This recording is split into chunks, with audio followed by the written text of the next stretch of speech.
Have you ever noticed how young children often go fearlessly into dangerous situations? They walk into the middle of the street without a care in the world. They pick up sharp knives without caution. And sometimes they even go right up to strangers, take their hands, and start to walk off with them, completely oblivious to the violence other people can pose. But of course, adults know that the world is full of all kinds of trouble. Natural disasters destroy life and property. Diseases bring suffering. Machines can harm us. And we know that perhaps the greatest dangers of all are those posed by other people. Men and women commit violent acts of assault, murder, and war on their fellow human beings. If we are aware of human history, or if we're just paying attention to current events, it's nearly impossible to deny that human beings have filled this world with violence. We've entitled this lesson, A World of Violence, and we're going to look at Genesis chapter 4, verse 1 through chapter 6, verse 8, where Moses described the troubles and violence that took place in the world shortly after humanity's fall into sin. In these chapters, Moses described how human beings began to fill the world with violence and how God reacted to those troubles. We will examine three aspects of this portion of Genesis. First, we will look at the literary structure of this material. Second, we will focus on the original meaning of these chapters. And third, we will explore how the New Testament teaches us to apply these passages in our own day. Let's look first at the literary structure of Genesis chapter 4, verse 1 through chapter 6, verse 8. These chapters in Genesis touch on a number of different topics and include both narratives and genealogies. Now, these complexities often leave us with the impression that these chapters don't fit together very well. But when we examine this portion of Genesis more closely, we'll see that it is a carefully crafted literary work with a unified purpose. As we look at Genesis chapter 4, verse 1 through chapter 6, verse 8, we will see that this portion of Genesis divides into two main sections. The first section consists of chapter 4, verse 1 through chapter 5, verse 32, and we have entitled it Early Violence and Hope. The second section consists of chapter 6, verses 1 through 8, and we have called it Later Violence and Hope. The early scenario of violence and hope of deliverance in Genesis chapters 4 and 5 divides into four parts, and these parts form two parallel sets of narratives and genealogies. Chapter 4, verses 1 through 16 form a narrative which parallels a second narrative in chapter 4, verses 25 through 26. And chapter 4, verses 17 through 24 form a genealogy which corresponds to a second genealogy in chapter 5, verses 1 through 32. We will examine these materials by exploring some of the relationships between the corresponding narratives, and then we'll give attention to the parallels between the two genealogies. In the first place, Moses began by writing a story about sinful Cain in chapter 4, verses 1 through 16. This passage is the well-known record of the time when Cain broke into a fit of jealous rage and murdered his brother Abel. When we look more closely at this passage, it becomes apparent that it divides into 5 dramatic steps. The story begins with Cain and Abel living together harmoniously in verses 1 through 2a. Even so, when we turn to the end of the narrative in verse 16, we find a different circumstance. Cain is alone, banished from the good land, from his family, and from God's special presence. The second step of the story, found in verses 2b through 7, touches on the events that led Cain to murder Abel, specifically the distinction between the sacrifices each offered to God. Put simply, God was pleased with Abel's sacrifice, but he rejected Cain's sacrifice. God also warned Cain about the power of sin seeking to master him, but Cain paid no attention. The third section of this narrative, verse 8, forms the turning point of this story. In this section, Cain murdered his brother Abel. Cain and Abel went away from the place of sacrifice into a field, And there, just as God had warned, sin mastered Cain and turned him into the first murderer in human history.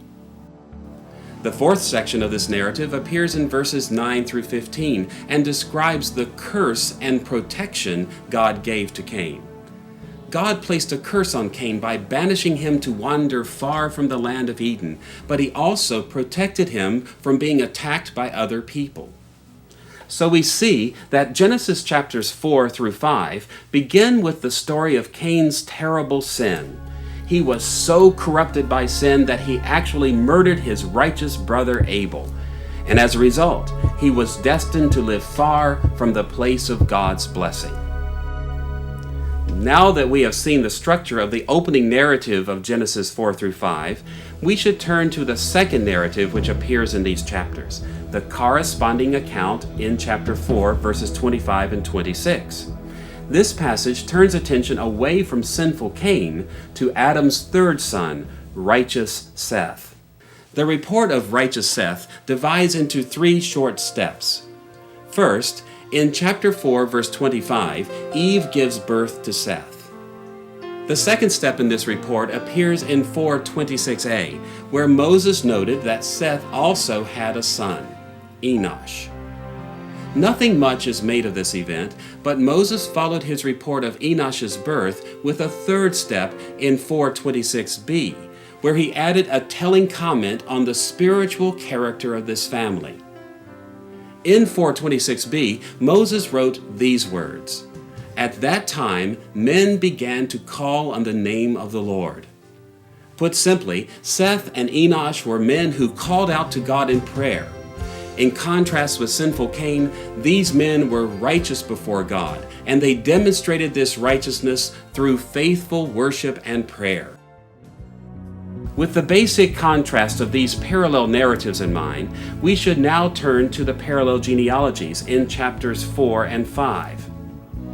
The genealogies of Genesis 4 and 5 often seem to be little more than obscure records of biological descent, and for this reason, many interpreters overlook their importance.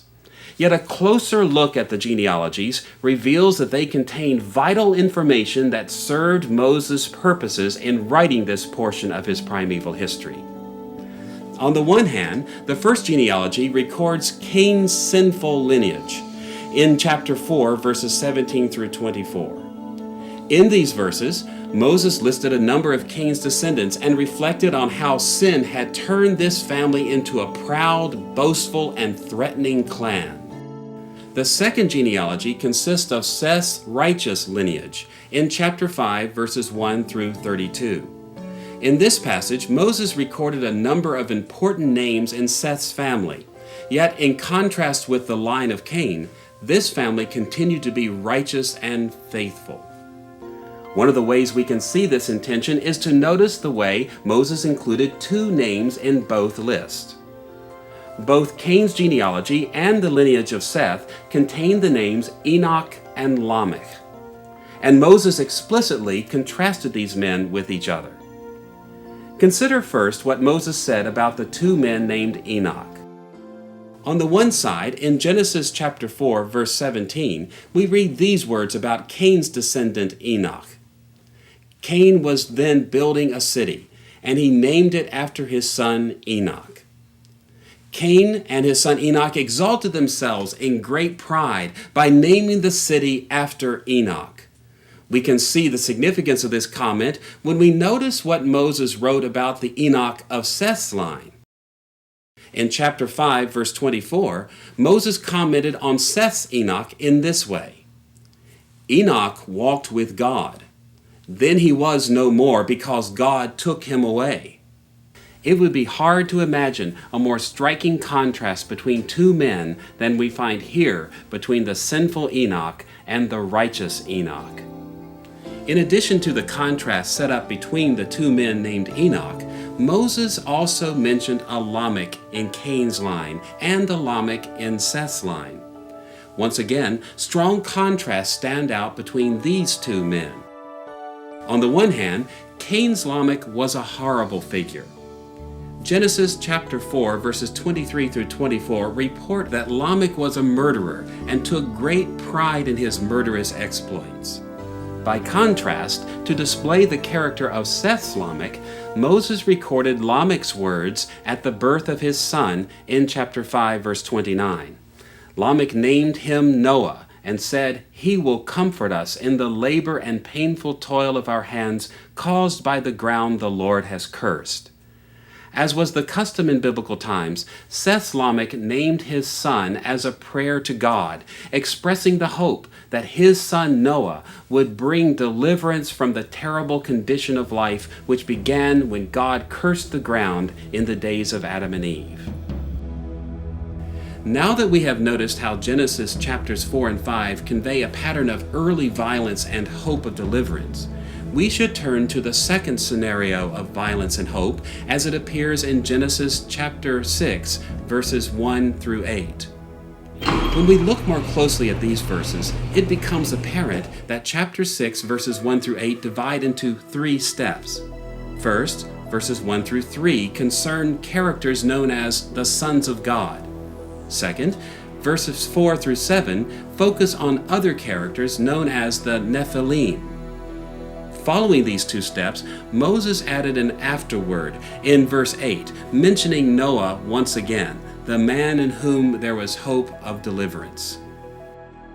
The two main steps of these verses describe a series of threatening events that took place on earth and then reveal how God reacted to these events. Let's look first at the threat of the sons of God and at God's reaction in chapter 6, verses 1 through 3. Unfortunately, these verses are among the most difficult to interpret in the book of Genesis. The difficulty primarily centers on verse 2, where we read these words. The sons of God saw that the daughters of men were beautiful, and they married any of them they chose. Moses did not explain precisely who these sons of God and daughters of men were.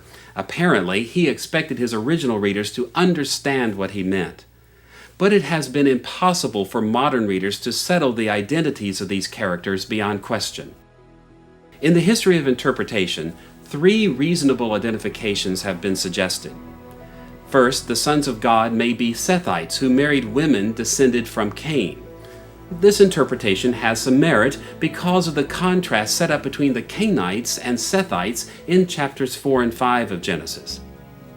A second option is that the sons of God may be angels, and the daughters of men were mere humans. This view also has some merit because angels are often called sons of God in the Old Testament, in passages like Job chapter 1 verse 6 and Psalm 29 verse 1. A third option is to understand the sons of God as kings or noblemen who took peasant women.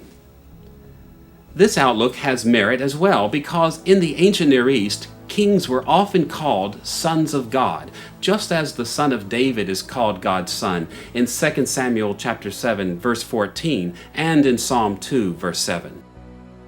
Although I favor this third interpretation, we should not be dogmatic about any particular position. Now, even though we cannot be sure who these characters were, we can be more certain of what they did. You will recall that in Genesis chapter 6 verse 2, we read that the sons of God married any of the daughters of men they chose. This is not ordinary language in the Old Testament for legitimate marriage, and it strongly suggests that neither the women nor their families consented to these relationships. Rather, the sons of God, who may have been powerful noblemen, forcefully took women without their consent. The language here may even mean that the sons of God actually raped these women at will. In all events, the violence exemplified earlier in the exploits of Cain and his descendants reached another area of life, the violation of women. After Moses described the threat of the sons of God, he turned to his main concern, God's reaction to these events. We read these words in Genesis chapter 6, verse 3. My spirit will not contend with man forever, for he is mortal. His days will be 120 years. God grew tired of the ways sin continued to bring violence to the human race and declared that he would not tolerate this corruption forever. Nevertheless, God graciously determined to allow humanity another 120 years before executing his judgment. A second set of actions on earth and divine reaction appears in Genesis chapter 6, verses 4 through 7, the account of the Nephilim. In verse 4, we first read about another threatening circumstance that developed. The Nephilim were on the earth in those days, and also afterward, when the sons of God went to the daughters of men and had children by them. They were the heroes of old, men of renown. Now, some older Bibles simply follow the Septuagint and translate the Hebrew word Nephilim as giants. But this translation is unfortunate because it does not convey the connotations of the word. Scholarly opinion is divided over the precise meaning of the term, but it is most likely that it refers to strong warriors or warlords. In this passage, Moses specifically described these Nephilim as heroes of old, men of renown. The term heroes, or ha-giborim in Hebrew, denotes warriors or powerful soldiers.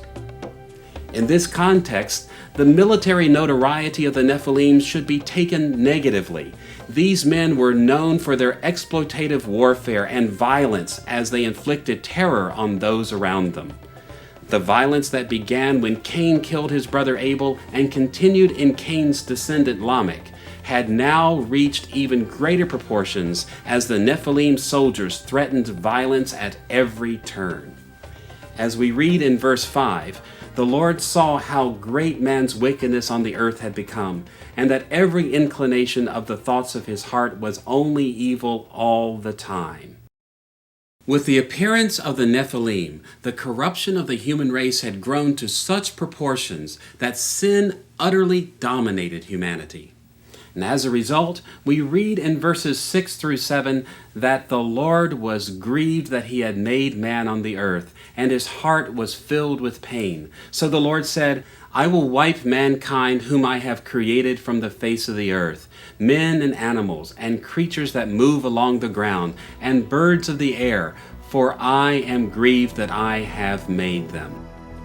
God saw how the Nephilim terrorized his world and determined that it was time to intervene with massive worldwide destruction. Happily, Genesis chapter 6 verses 1 through 8 do not end with words of judgment. Instead, in keeping with the overarching patterns of this portion of his primeval history, Moses added an afterword of hope in verse 8. There we read that even though God determined to destroy humanity because of the corruption of sin, there was one man who provided hope. Noah found favor in the eyes of the Lord. In these few words, Moses completed the scenario of threat and hope of deliverance. The destruction of violent, sinful humanity through the flood would actually result in a deliverance for future generations. From our explorations of the literary structures of Genesis chapter 4 verse 1 through chapter 6 verse 8, we see that these chapters in Genesis focus on two major issues. First, they focus on the threat of violence from those who rebelled against God in the days of Cain and his descendants. Second, they focus on the threat of sinful people in the days of the sons of God and the Nephilim. In both cases, however, Moses indicated that God would bring deliverance through the one special son of Seth, the man named Noah. Now that we have seen the basic structure and central concerns of this portion of Genesis, we are in a position to ask a second question. What was the original meaning of these chapters? What was Moses communicating to the Israelites as he led them from Egypt to the Promised Land? To grasp the original meaning of this portion of the primeval history, it will help to consider two matters. First, we will see how Moses connected this portion of his primeval history to Israel's experience. And second, we will explore the implications of these connections for Moses' original Israelite readers. Let's look first at the ways Moses connected these chapters to the experiences of the Israelites whom he was leading.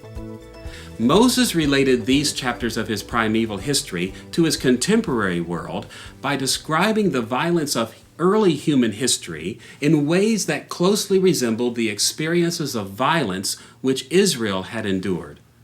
By doing so, he pointed out that the troubles which Israel faced were very similar to the troubles of the primeval world. Now, to explore how Moses established these similarities, we will look once again at the two major sections of Genesis chapter 4 verse 1 through chapter 6 verse 8. The first scenario of early violence and hope of deliverance in chapters 4 and 5, and the second scenario of later violence and hope of deliverance in chapter 6 verses 1 through 8. Let's look first at how Genesis chapters 4 and 5 connected to Israel's experience. As we look at the characteristics of the wicked and the righteous in Genesis chapters 4 and 5, it becomes apparent that Moses shaped this material so that his readers would associate Cain and his family with the Egyptians, and so that they would associate righteous Abel, Seth, and the Sethites with themselves as the people of God. Now, how did Moses build these connections? We should begin by examining the story of sinful Cain in Genesis chapter 4 verses 1 through 16. In this story, Moses focused on at least 5 concerns that allow the Israelites to connect this passage to their own day. In the first place, Moses mentioned the occupations of Cain and Abel to create these associations. Listen to the way Cain and Abel were initially distinguished in Genesis chapter 4 verse 2. Now Abel kept flocks, and Cain worked the soil. As this passage indicates, Cain was a settled agriculturalist, a farmer, while Abel was a shepherd. In ancient and modern times, it has been common for tensions to arise between settled, agriculturally based societies and nomadic shepherds. And as the book of Genesis itself indicates, Moses and the Israelites were quite aware of this kind of tension and how it led to serious trials while they were in Egypt. In Genesis chapter 46, verses 33 and 34, Joseph instructed his brothers in this way when they came to Egypt. When Pharaoh calls you in and asks, "What is your occupation?" you should answer, "Your servants have tended livestock from our boyhood on, just as our fathers did. Then you will be allowed to settle in the region of Goshen, for all shepherds are detestable to the Egyptians." Joseph's instructions here give us insight into why Moses mentioned that Cain was a farmer and Abel a shepherd. He wanted his Israelite readers to associate Cain, the agriculturalist, with the Egyptians, and he wanted Israel to associate themselves with Abel, the victimized shepherd. A second connection between this story and Moses' original audience appears in the motif of the sacrifices offered by Cain and Abel. As Genesis chapter 4 tells us, God rejected Cain's sacrifice but was pleased with Abel's sacrifice. The reason for God's distinctions between these sacrifices is made explicit in Genesis chapter 4 verses 3 and 4, where we read these words. Cain brought some of the fruits of the soil as an offering to the Lord, but Abel brought fat portions from some of the firstborn of his flock. Notice the way Moses described the sacrifices. In verse 3, he said that Cain offered some of the fruits of the soil, but in verse 4 he wrote that Abel offered fat portions from some of the firstborn of his flock. This distinction is very important. Cain simply brought whatever fruits of his field he happened to gather. His worship was nominal at best because he did not reserve the best of his crop for God. But Abel fulfilled the law of God with a sincere heart by bringing the fat portions, which were highly prized for Old Testament sacrifices, from among the firstborn of his flocks, which were the most highly prized animals according to the law of Moses. Cain's sacrifice was little more than an insincere ritual, but by contrast, Abel offered sincere devotion to God. Moses also used this distinction between the sacrifices of Cain and Abel to draw further associations with the Egyptians and Israel. This background is striking when we remember that Moses first approached Pharaoh to ask for the release of Israel because he wanted to offer sacrifices to Yahweh. As we read in Exodus chapter 5 verse 3, Moses and Aaron said these words to Pharaoh: "The God of the Hebrews has met with us. Now let us take a 3-day journey into the desert to offer sacrifices to the Lord our God." But Pharaoh refused their request. As Moses recorded in verse 4, Pharaoh told them, "Moses and Aaron, why are you taking the people away from their labor? Get back to your work." So we see that just as Cain had dishonored God with his nominal sacrifices, the Egyptians did not offer true worship to Israel's God. Yet just as Abel offered sincere and acceptable sacrifices, so the Israelites sought the true worship of Yahweh. In this way, Moses established another association of Egypt with Cain and of Israel with Abel. A third way Moses created connections with Israel's experience was through the motif of murder. Cain murdered his brother Abel, and the significance of this event becomes evident when we remember the murders of the Israelites that took place in Egypt. In Exodus chapters 1 and 2, we read that the Egyptians not only overworked the Israelites, but actively murdered many of them, including their infant children. In this way, Moses developed still more associations between Cain and the Egyptians, as well as between Abel and the Israelites. A fourth way in which Moses created these associations was by describing Cain's location on the earth. When God cursed Cain for murdering Abel, he banished Cain from the fertile land. As we read in Genesis chapter 4, verses 11 and 12, "Now you are under a curse and driven from the ground. When you work the ground, it will no longer yield its crops for you." Cain was cursed to live in places where his farming would yield very little produce. This description of Cain's location fit nicely with Moses' assessment of the land of Egypt and of the land where he was taking Israel. Listen to the way Moses contrasted Canaan and Egypt in Deuteronomy chapter 11, verses 10 through 12. "The land you are entering to take over is not like the land of Egypt from which you have come, where you planted your seed and irrigated it by foot, as in a vegetable garden. But the land you are crossing the Jordan to take possession of is a land of mountains and valleys that drinks rain from heaven. It is a land the Lord your God cares for." God sent Cain to a place far from Eden, to a place like Egypt, where farming required much effort. This fact was another way in which Moses' Israelite readers were to associate Cain with the Egyptians. A fifth way in which Genesis chapters 4 and 5 connected Cain with Egypt and Abel with Israel was in the theme of Cain's protection. Even though Cain killed his brother Abel, God still protected him from harm. We read these words from God in Genesis chapter 4, verse 15. "If anyone kills Cain, he will suffer vengeance 7 times over."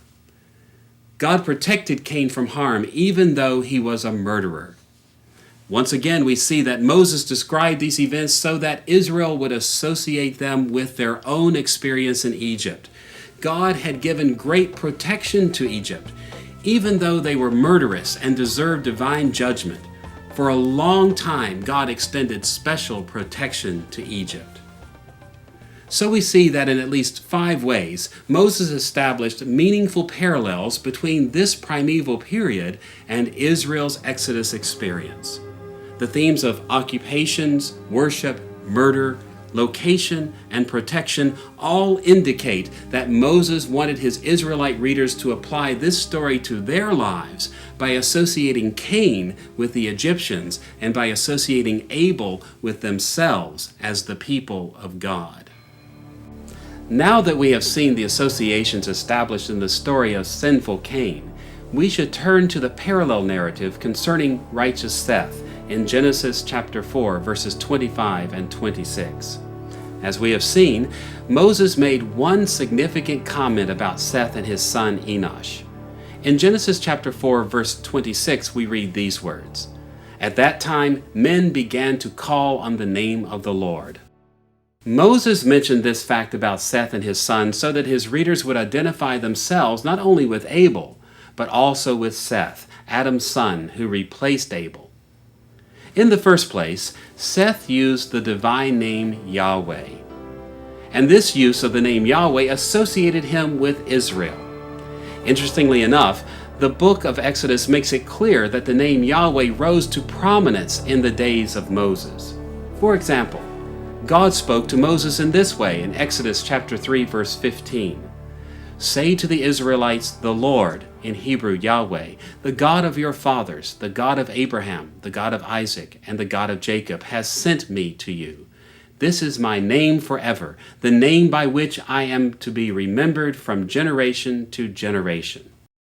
Although the biblical record indicates that the name Yahweh was used from the time of Seth, during the time of Moses, this name became the principal name used for God.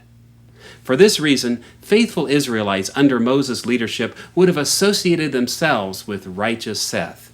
Like him, they also cherished the name Yahweh. In the second place, the Israelites should have associated themselves with Seth through the theme of prayer. This motif also appears in Genesis chapter 4, verse 26, where Moses wrote that Seth's family began to call on the name of the Lord. In the Old Testament, to call on the name of the Lord often meant to cry out for divine help in a time of trouble or need. In this light, we can see that Moses drew a second connection to Israel in his own times. From the rest of the Pentateuch, we learn that in the Exodus from Egypt, Israel called on Yahweh for help during many crises, much like Seth and Enosh had called on him. So we see that Moses designed the narratives about sinful Cain and righteous Seth to form parallels with his contemporary world. He wanted his readers to notice that the Egyptians were like Cain. He also wanted his readers to see that they themselves were like Abel and Seth. With these basic connections in mind, we're in a position to turn to the genealogy of Cain and the genealogy of Seth. As we will see, Moses also shaped these genealogies so that the Israelites would continue to associate the Egyptians with the wicked and themselves with the righteous. To further his main purpose, Genesis chapter 4 verses 17 through 24 characterizes the line of Cain in ways that drew indisputable associations with Egypt. These connections appear in at least 6 ways. First, Moses focused on Cain as a city builder. As he wrote in Genesis chapter 4 verse 17, Cain was then building a city. Needless to say, the Israelites knew all too well that the Egyptians were great city builders. Building cities for the Egyptians had been part of what the Israelites did as they were slaves in Egypt. For this reason, these words about Cain would have created strong associations with the Egyptians. Second, we should also take note of the name of Cain's city. Again, in Genesis chapter 4 verse 17, we read these words, Cain was then building a city, and he named it after his son Enoch. For Israelites in the days of Moses, this fact reminded them of an Egyptian practice. As Moses reported in Exodus chapter 1 verse 11, the Egyptians put slave masters over the Israelites to oppress them with forced labor, and they built Pithom and Ramses as store cities for Pharaoh. The city Ramses was named in honor of the Pharaoh Ramses. Just like Cain, the Egyptians also named cities after themselves for their own glory and honor. In this way, Cain's genealogy established another connection between Cain and the Egyptians. A third association between Cain's line and Egypt appears in the pride which Cain's descendant Lamech took in his act of murder. In chapter 4, verse 23, we read that Lamech actually sang a song of praise to himself before his wives. Ada and Zillah, listen to me. Wives of Lamech, hear my words. I have killed a man for wounding me. Lamech's boasting of his atrocities should have associated Lamech with the Egyptians in the minds of the ancient Israelites. the Israelites would have been quite aware that many ancient Egyptian inscriptions praised the pharaohs and their armies for their murderous exploits. A fourth association appears in Moses' attention to the death of children. Listen again to what Lamech said. In chapter 4, verse 23, we read, "I have killed a man for wounding me, a young man for injuring me." The Hebrew term translated young man here is yeled, which is often translated simply boy. One of Lamech's victims was in all likelihood little more than a child.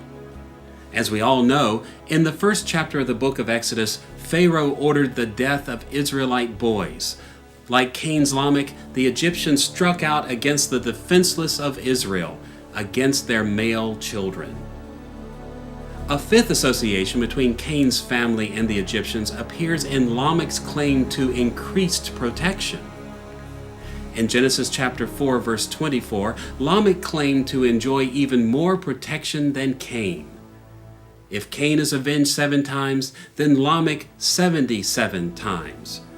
Just as Lamech thought that God protected him, the pharaohs of Egypt were confident of protection from their gods.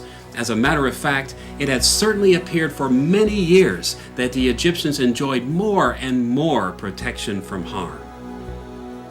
In the sixth place, we should note the cultural sophistication of Cain's line.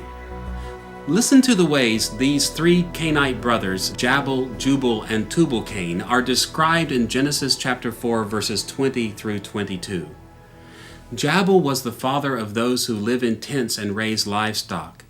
Jubal was the father of all who play the harp and flute. Tubal-Cain forged all kinds of tools out of bronze and iron. With these words, Moses characterized Cain's family as very sophisticated. Jabal was no mere shepherd. He invented animal husbandry. Jubal invented music, and Tubal-Cain invented sophisticated metallurgy. It would have been very difficult for Israelites in Moses' day to have missed this connection. Compared to the simple nomadic lifestyles of Israel's patriarchs, the culture of Egypt was highly sophisticated. Moses described the sinful line of Cain in this way to confirm the association he wanted his readers to make between Cain's lineage and the Egyptians. So we see that in at least 6 ways, Moses drew connections between the Cainite genealogy and the Egyptians. His descriptions of city building, naming cities, pride in murder, violence against children, divine protection, and cultural sophistication in Cain's family were designed to create these connections. Now we should turn to the genealogy of Seth in Genesis chapter 5, verses 1 through 32. As we might expect, Moses constructed the Sethite genealogy so that his Israelite readers would identify themselves with Seth's lineage.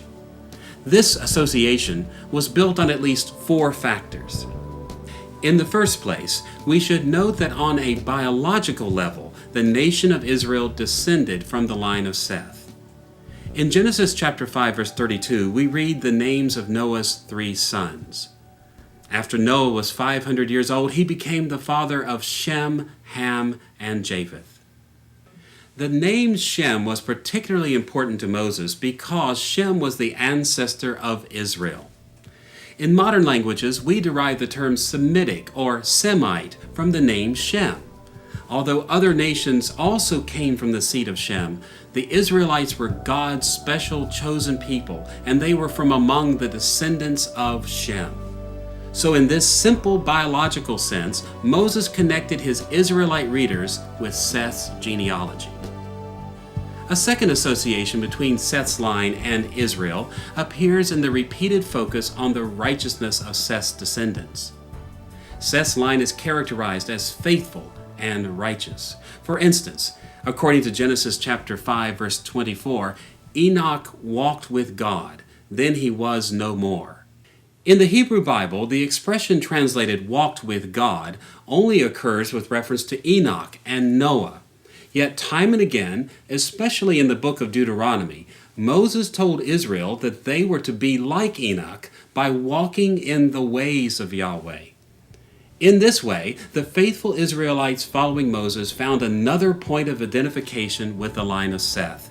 It was their goal to be like Enoch. A third connection between Seth's genealogy and Israel's experience appears in Moses' emphasis on the numbers of Sethites. In Seth's genealogy, we learn that his descendants became quite numerous. Moses brought out the numerical increase of Seth's family by repeating the fact that other sons and daughters were born to the Sethites. In fact, he wrote this comment 9 times in Genesis chapter 5. This emphasis on numbers of people in Seth's line was significant for Moses' Israelite readers because they knew that God had greatly blessed them numerically while in Egypt and during the Exodus. In the fourth place, Moses also stressed the long lives that many Sethites enjoyed in order to connect Israel with the Sethites. For example, we all know that Seth's descendant Methuselah lived longer than anyone in biblical history. According to Genesis chapter 5, verse 27, he lived 969 years. Many other Sethites lived long lives as well. Moses' attention to the long lives of Seth's line was important because, as the law of Moses indicates, long life in the land of promise was to be the goal of the faithful in Israel. By pointing out the long lives of Seth's descendants, Moses drew another connection between the Sethites and Israel. So it is that Moses wrote about the early violence and hope of deliverance in the primeval history in order to draw firm associations with his contemporary world. Cain and his descendants were to be connected with the Egyptians who inflicted violence on Israel. And Abel, Seth, and Seth's descendants were to be connected with the Israelites who were the victims of Egyptian violence. These associations were at the heart of Moses' strategy in this portion of his history. Now that we've seen how Moses handled his record of early violence and hope, we should turn briefly to Genesis chapter 6, verses 1 through 8, later violence and the hope of deliverance. Let's look especially at chapter 6, verse 4. The Nephilim were on the earth in those days, and also afterward, when the sons of God went to the daughters of men and had children by them. They were the heroes of old, men of renown. We have already noted that the Nephilim were mighty warriors, well known for their exploits. But notice that Moses made an important comment about the Nephilim. He said that the Nephilim existed on earth in the primeval days and also afterward. By adding this allusion to Nephilim warriors living after the flood, Moses reminded his Israelite readers that they had encountered Nephilim in their recent history. The only other place where the term Nephilim appears in the Bible is in Numbers chapter 13, verses 32 through 33. There, the spies Moses sent into Canaan reported seeing Nephilim. They said these words, "The land we explored devours those living in it. We saw the Nephilim there. We seemed like grasshoppers in our own eyes, and we looked the same to them." The unfaithful spies reported that the land of Canaan was a terribly violent and threatening place, and that among the inhabitants of Canaan were Nephilim, vicious warriors who struck fear into their hearts. Now, unfortunately, this report led the first generation following Moses to turn away from God's call to conquest. And God was so disturbed by this lack of faith that he sent the Israelites into the wilderness to wander aimlessly until the first generation had died off and a new generation was prepared to take up the cause of conquest. In this light, we can understand how Moses drew another strong connection between this portion of his primeval history and the experience of Israel. He wanted his Israelite readers to associate the primeval Nephilim of Genesis chapter 6 with the terrifying Nephilim warriors of Canaan. In this way, the violence and hope of deliverance in Genesis chapter 6 verses 1 through 8 spoke directly to the threat of violence in the conquest of Canaan. So far in our examination of the original meaning of Genesis chapter 4 verse 1 through chapter 6 verse 8, we have seen the primeval characters associated with people in Israel's contemporary experience. Now we should ask a second question. What were the implications of these associations for the people of Israel as they followed Moses toward the Promised Land? To understand the heart of Moses' message to Israel, we need to remember the basic scenario that appears twice in this material. You will recall that Genesis chapter 4 verse 1 through chapter 6 verse 8 contains two scenarios of violence and hope of deliverance. Chapter 4 verse 1 through chapter 5 verse 32 focused on the violence of Cain and his descendants. Yet, chapter 5 verses 29 and 32 mention Noah in order to indicate that deliverance would come through him. In much the same way, just as Genesis chapter 6 verses 1 through 8 report the violence of the sons of God and the Nephilim, Genesis chapter 6 verse 8 mentions Noah once again to indicate that God intended to deliver from these threats as well.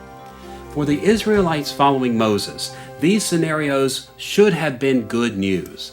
They revealed what God had already done for them and what He was about to do for them. On the one hand, just as God had used Noah to deliver Israel's ancestors from the Canaanites, He had already used Moses to deliver the Israelites from the Egyptians. On the other hand, just as God had used Noah to bring deliverance from the primeval Nephilim, He was about to use Moses to deliver the Israelites as they faced the threat of Nephilim in the land of Canaan. Now that we've seen the structure and the original meaning of Genesis chapter 4 verse 1 through chapter 6 verse 8, we should turn to our final topic, modern application. How does the New Testament teach us to apply this portion of Moses' primeval history to our modern lives? In our usual fashion, we will explore how the New Testament elaborates on these themes in terms of the three stages of Christ's kingdom. First, the inauguration of the kingdom, which took place when Christ first came to this earth. Second, the continuation of the kingdom, which extends throughout the history of the church. And third, the consummation of the kingdom, when Christ returns in glory and brings the new heavens and new earth.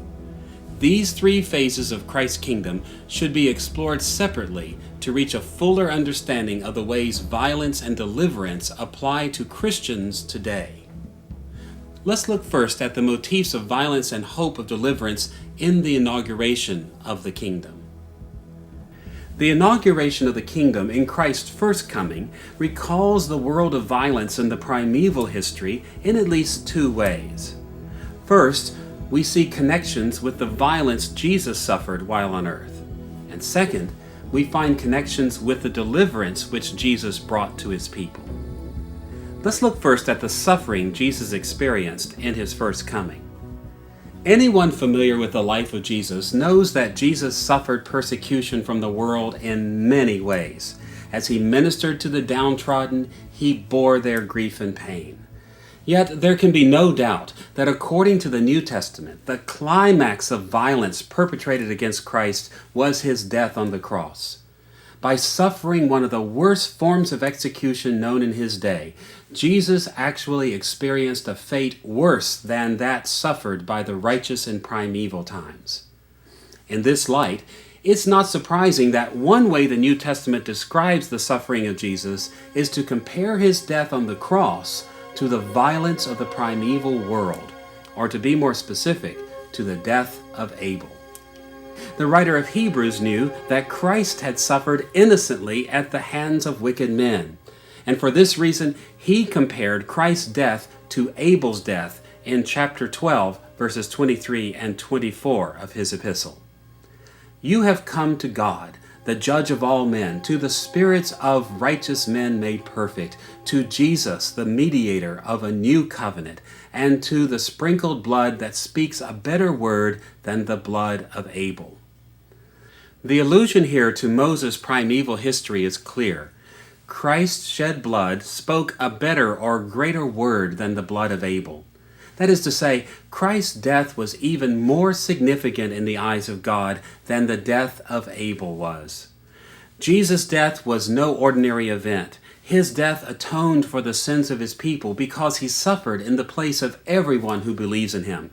But beyond this, Christ's death stirred the just wrath of God more greatly than had the blood of Abel.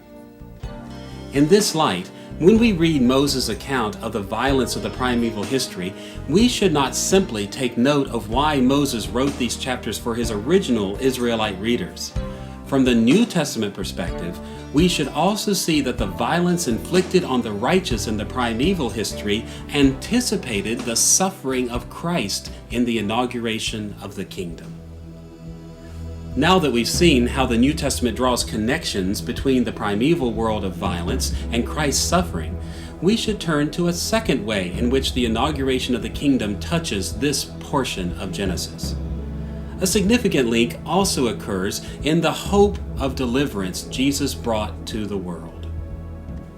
Jesus spent most of his public ministry proclaiming a message of hope, the gospel, the message that one day the suffering of life would be over for those who followed him. Jesus' devotion to this gospel message appears throughout his teachings, but consider how prominent the message of deliverance appears in the Beatitudes, the opening statements of blessing in the Sermon on the Mount. As Jesus began this well-known sermon, he said these words in Matthew chapter 5, verses 10 through 12. "Blessed are those who are persecuted because of righteousness, for theirs is the kingdom of heaven. Blessed are you when people insult you, persecute you, and falsely say all kinds of evil against you because of me. Rejoice and be glad, because great is your reward in heaven." These Beatitudes reveal that one of the central concerns of Jesus' teaching ministry was to bring the hopeful message that God had not deserted his people. Jesus encouraged his followers to have hope that God would one day deliver them from all suffering. But Jesus did not simply teach the good news of hope for deliverance. Through his death and resurrection, he actually accomplished the deliverance which he announced. Because Jesus was the perfect Son of David, his death made atonement for the sins of God's people. His death paid the price for sin so that his followers would no longer have to fear the terror of death. As we read in Hebrews chapter 2, verses 14 and 15, Jesus died so that by his death he might destroy him who holds the power of death, that is, the devil, and free those who all their lives were held in slavery by their fear of death. So we see that the themes of violence and hope of deliverance readily apply to the inauguration of the kingdom in Christ. As Moses wrote to acknowledge the threats against Israel and to teach Israel about the power of God to deliver, the New Testament reveals that Christ came to suffer violence and to bring deliverance for his people from the power of wickedness in the world. Now that we have seen some of the ways that the New Testament links Jesus' first coming to the primeval history, we should also notice how the New Testament applies this portion of the primeval history to the continuation of the kingdom, the time between the first and second comings of Christ. There are at least two ways in which the New Testament explains how the continuation of the kingdom touches on the themes of Genesis chapter 4 verse 1 through chapter 6 verse 8. And these references provide basic guidance as we apply this portion of Scripture to the Christian church. On the one hand, the New Testament teaches that we should expect a continuation of violence against the people of God. And on the other hand, we are encouraged to endure these difficult times by continuing to have faith in Christ for deliverance. Consider first the fact that we should expect violence against Christ's followers. On a number of occasions, Jesus taught that his followers would suffer hatred and persecution from the world. But in Matthew chapter 23, verses 34 and 35, Jesus himself drew attention to the fact that this suffering was connected to the suffering of the righteous in the primeval world.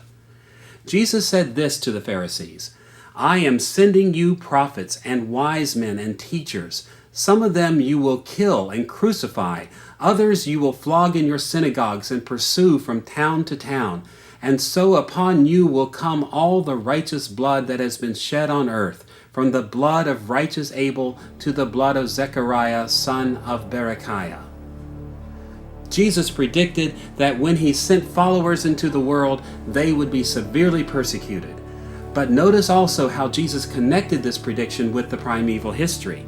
He said that the violence to come against his followers would continue the pattern of violence that reached all the way back to the blood of righteous Abel, whom Cain murdered.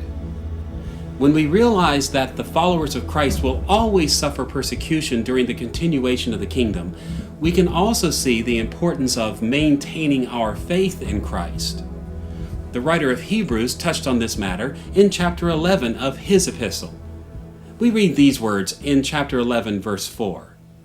By faith, Abel offered God a better sacrifice than Cain did. By faith, he was commended as a righteous man when God spoke well of his offerings.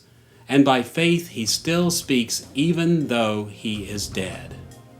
The main idea in this passage is that followers of Christ throughout the ages must follow the example of Abel. Although Abel's righteousness brought him trouble from his wicked brother, Abel stands as an example of faithfulness for all believers to follow, even in our day. So we see that the themes of violence and deliverance in the primeval history also apply to followers of Christ during the continuation of the kingdom.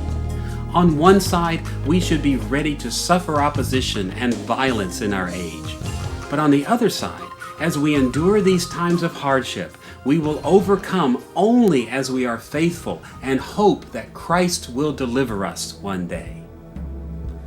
Having seen how the themes of violence and deliverance fit within the inauguration and continuation of the kingdom, we should turn to the final stage of the kingdom of Christ, his second coming. Put simply, the New Testament teaches that at the return of Christ, we will see an end of violence against the people of God, and we will experience a final deliverance to a world of everlasting blessing. The end of violence is a central aspect of the New Testament portrait of the consummation. When Christ returns, he will bring about a wholesale renewal of the creation, free of all violence. Listen to the way the Apostle John described the return of Christ in Revelation chapter 21, verses 1 through 5. Then I saw a new heaven and a new earth, for the first heaven and the first earth had passed away, and I heard a loud voice from the throne saying, God himself will be with them and be their God.